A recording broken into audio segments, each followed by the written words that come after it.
Hello everyone, this is Prashant. So today I'm going to talk about how to overcome fear. இது ரொம்ப ஒரு முக்கியமான topic. So fear அப்படின்றது எல்லாருக்குள்ளேயும் இருக்குது. ஃபியர்லெஸ் அப்படின்னு சொல்கிற அளவுக்கு யாருமே இல்லை. எல்லாருக்குமே ஃபியர் அப்படின்றது கண்டிப்பாக இருக்கும். ஒவ்வொருத்தருக்கும் ஒவ்வொரு விதமான ஃபியர்ஸ் இருக்குது. Fear of darkness, fear of height, fear of going and talking to a girl, fear of public speaking, fear of speaking in a meeting, fear of starting your own business. இந்த மாதிரி ஃபியருக்கு வந்து ஒரு பெரிய லிஸ்டே இருக்கும். But ஆனால் ஒவ்வொருத்தருக்கும் ஒவ்வொரு விதமான ஃபியர்ஸ் இருக்கும். சில பேர் வந்து ஒரு சில விஷயங்கள்ல எனக்கு பயம் இல்லை அப்படின்னு சொல்லுவாங்க. அதுக்கான காரணம் வந்து அந்த ஃபியர் எப்படி உருவாகுது அப்படின்னு அவங்க அண்டர்ஸ்டாண்ட் பண்ணி அந்த ஃபியர் எப்படி ஓவர் கம் பண்ணுறதுன்னு அவங்க நல்லா தெரிஞ்சு வச்சுருப்பாங்க. அதனால அந்த ஃபியரை அவங்க ஓவர் கம் பண்ணி அவங்க தைரியசாலியாக அவங்க வாழ்க்கையை லீட் பண்ணிகிட்டு இருப்பாங்க.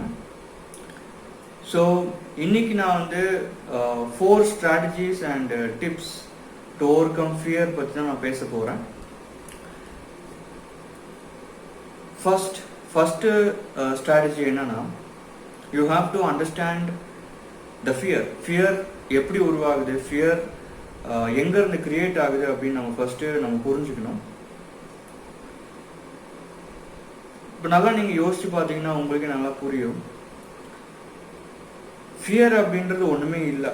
ஒரு விஷயத்த நடக்காத ஒரு விஷயத்தை பற்றி நம்ம மைண்டில் இமேஜின் பண்ணும்போதோ அதை பற்றி திங்க் பண்ணிகிட்டே இருக்கும்போது தான் நமக்கு நர்வஸ் ஆகிறது, கையெல்லாம் வேர்க்கிறது, மனசு படப்படன்னு அடிக்கிறது, வயிற்றுக்குள்ளே பட்டாம்பூச்சி ஓடுறது. இதெல்லாம் நம்ம ஃபீல் பண்ணுறதுக்கு காரணமே ஒரு நடக்காத ஒரு விஷயத்த நம்ம இமேஜின் பண்ணும்போது அதை அடிக்கடி திங்க் பண்ணும்போது தான் அந்த பயம் நமக்குள்ள கிரியேட் ஆகுது. So the starting place of fear வந்து நம்மளோட மைண்டு தான். அதை வந்து ஃபஸ்ட்டு நம்ம எல்லாருமே புரிஞ்சுக்கணும். So that is the basic step. அதுதான் ஃபஸ்ட்டு ஸ்டெப்பு.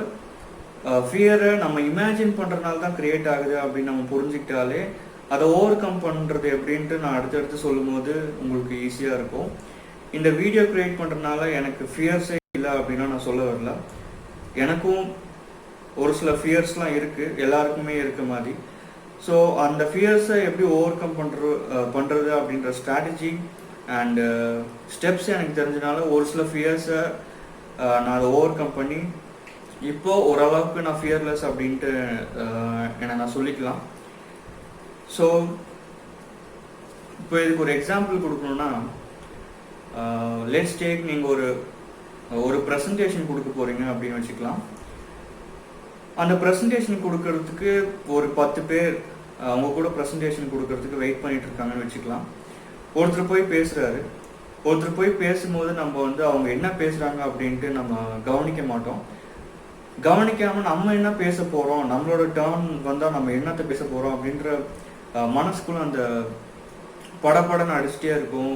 வயிற்றுக்குள்ளே பட்டாம்பூச்சி, இந்த மாதிரி நர்வஸ்னஸ், கையெல்லாம் வேர்க்கும். இதெல்லாம் காரணமே நம்ம அங்கே போய் ஏதாச்சும் தப்பாக பேசிடுவோமோ, அங்கே நம்ம போய் திக்கி திணறி வேர்த்து அவமானப்பட்டுருவோமோ, இல்லை நம்ம ஏதாச்சும் மறந்து போயிட்டா நம்ம எல்லாரும் பார்த்து சிரிச்சிருவாங்களோ அப்படின்ற ஒரு பயத்தினால நம்ம நடக்காத ஒரு விஷயத்தை பற்றி யோசிச்சுக்கிட்டே இருக்கனால அந்த ஃபியர், பாடியில் சேஞ்சஸ், நர்வஸ்னஸ், ஸ்வெட்டிங் இதெல்லாமே ஆகுது. First thing. இப்போ ரெண்டாவது ஒரு எக்ஸாம்பிள் நான் கொடுக்கணுன்னா, நிறைய பேருக்கு டார்க்னஸ்னால் ரொம்பவே பயமாக இருக்கும். அதுக்கு முக்கியமான காரணமே நம்ம சின்ன வயசில் கேட்டு வளர்ந்த பேய் கதைங்க தான். ஸோ நிறைய பேருக்கு இருட்டு ரூமில் தனியாக இருக்கிறதுனாலே பயம். ஒரு இருட்டு ரூமில் அவங்கள சாத்தி வச்சிட்டாலே ஐயோ நம்மளை சுற்றி பேய் வந்துடுமோ, நம்மளை அடித்து சாப்பிட்ருமோ அப்படின்ற பயம். நான் காலேஜில் ஒர்க் பண்ணிகிட்டு இருக்கும்போது என்னோடய ஸ்டூடெண்ட் ஒருத்தன், அவன் வெளியே இருக்கும்போது நல்லா தைரியமாக இருப்பான், நல்லா எல்லா விஷயமும் நல்லா பண்ணுவான். பட் ஆனால் அவனுக்கு ஒரே ஒரு பயம் என்னென்னா, அவனுக்கு வந்து ஃபியர் ஆஃப் டார்க்னஸ். அவனை வந்து தனியாக யாராச்சும் ஒரு ரூமில் விட்டு சாத்திட்டா ரொம்ப அலறுவான், கத்தி கூச்சல் போடுவான். அவனால் தனியாக இருக்க முடியாது. அதுதான் அவனோட ஃபியர். அதுக்கு அந்த ஃபியர் காரணம் என்னென்னா, ஒன்றுமே இல்லாத விஷயத்த இருக்குன்ட்டு நம்பி அவன் மைண்டில் அவனே க்ரியேட் பண்ணி இமேஜின் பண்ணி வச்சதுனால தான் அந்த ஃபியர் க்ரியேட் ஆகுது. ஸோ இது நம்ம ஃபஸ்ட்டு நல்லா புரிஞ்சுக்கணும். That is a basic thing to understand fear. First thing is understanding fear. இன்னொரு ஒரு ஷார்ட் ஸ்டோரி ஒன்று சொல்லணுன்னா, ஓஷோவோட புக்கில் நான் படித்தேன். அது என்னென்னா, ஒருத்தர் நைட்டு ஒரு நாள் வீட்டுக்கு போகிறதுக்காக நடந்து போயிட்டுருக்கான். நடந்து போயிட்டுருக்கும்போது திடீர்னு அவன் கால் ஸ்லிப் ஆகி ஒரு பெரிய வேலியில் ஒரு பள்ளத்தாக்கில் விழுந்துடுறான்.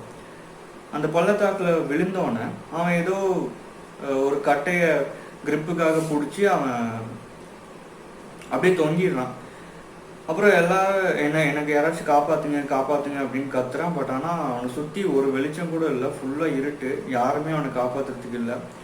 அவன் மைண்டுக்குள்ளே என்ன க்ரியேட் பண்ணிட்டானா, மைண்டுக்குள்ளே என்ன இமேஜின் பண்ணிட்டானா, நம்ம வந்து பெரிய ஒரு பள்ளத்தாக்கில் மாட்டிகிட்டு இருக்கோம், நான் கையை விட்டேன்னா எனக்கு சாவு நிச்சயம் அப்படின்ட்டு அவன் நினச்சிட்டு நைட்டு ஃபுல்லாக எப்படியோ அந்த கட்டையை பிடிச்சி தொங்கி மேனேஜ் பண்ணி இருந்துட்டான் அந்த நைட் ஃபுல்லாக.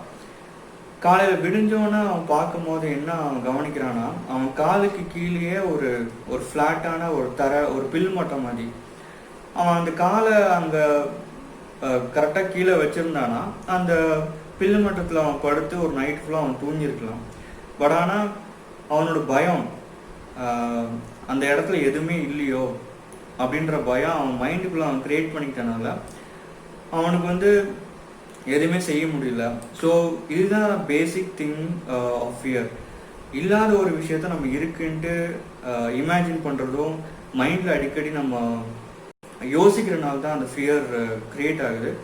இதை அண்டர்ஸ்டாண்ட் பண்ணிட்டாலே நம்ம பாதி வெளியே வந்துடலாம், ஃபியர்லேருந்து பாதி வெளியே வந்துடலாம். பிஸ்னஸ் ஆரம்பிக்கணும் அப்படின்ற ஆசைகளாக இருக்கும். இன்னொரு எக்ஸாம்பிள் பார்த்தோன்னா, ஆனால் அந்த பிஸ்னஸ் ஆரம்பித்தோன்னே நம்ம இதில் சர்வைவ் ஆயிடுவோமா, இதில் நம்ம ஏதாச்சும் பண்ணி நம்ம சக்சீட் பண்ணிடுவோமா அப்படின்ற மைண்டுக்குள்ளே ஏகப்பட்ட தாட்ஸ் ஓடிட்டே இருக்கும்.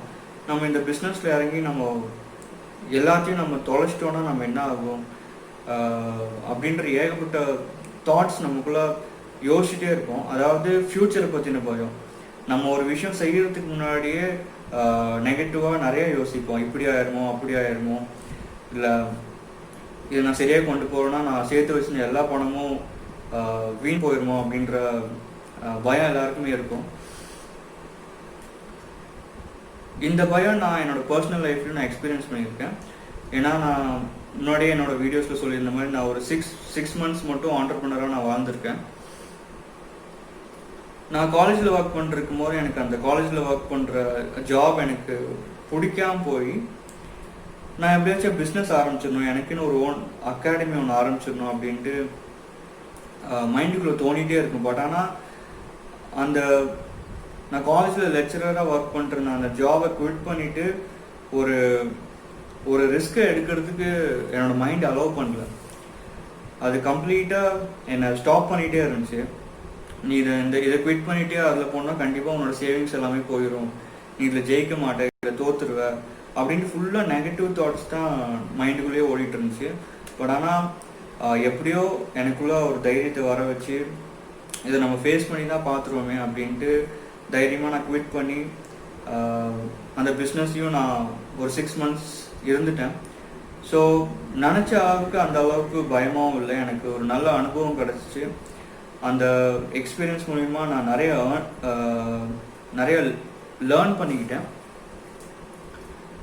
ஸோ ஒரு விஷயம் நம்ம எல்லாம் புரிஞ்சுக்கணும், நம்ம பயப்படுற அளவுக்கு எதுவுமே நடக்க போகிறது இல்லை. ஒரு விஷயத்த நம்ம செய்யணும்னு நினைக்கிறோன்னா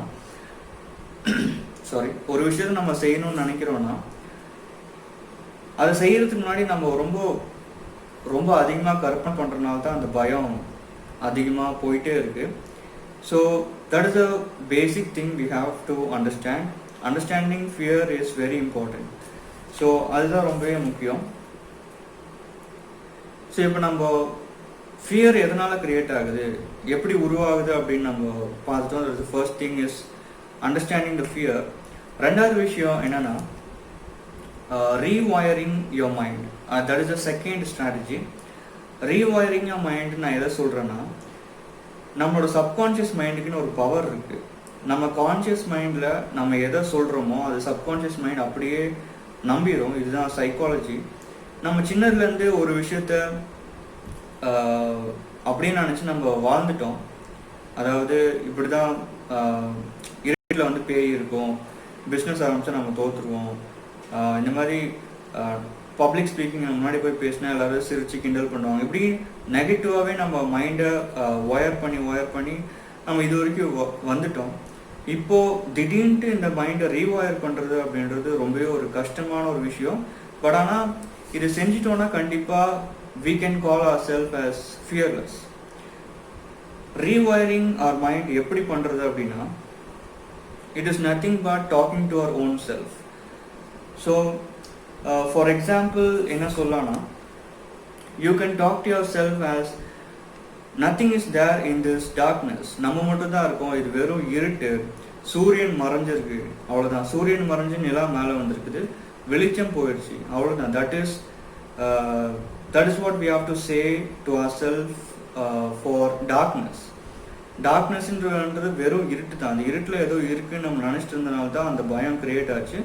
ஸோ நம்ம இப்படி நம்ம மைண்டை ரீவைர் பண்ண ஆரம்பித்தா கண்டிப்பாக மைண்டை அண்டர்ஸ்டாண்ட் பண்ணி நம்ம கொஞ்சம் கரேஜியஸாக இருக்கலாம். ரெண்டாவது விதமான எக்ஸாம்பிள்னா பப்ளிக் ஸ்பீக்கிங் பயம் அப்படின்னா, I'm just going to talk, அவ்வளோதான். நம்ம வந்து இப்போ எப்படி ஃப்ரெண்ட்ஸ் கூட போய் பேசுகிறோமோ அதே மாதிரி தான் நான் அங்கே எல்லாரும் முன்னாடி நான் போய் பேச போகிறேன்.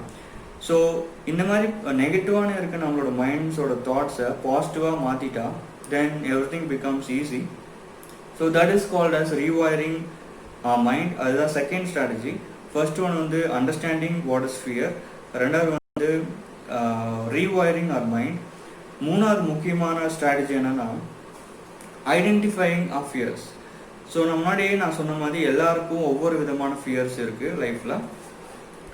ஸோ ஃபஸ்ட்டு நம்ம ஒரு நோட்டை எடுத்து we have to identify what our fears are. நம்மளோட ஃபியர்ஸ் என்னன்னு நம்ம ஃபஸ்ட்டு லிஸ்ட் அவுட் பண்ணணும்.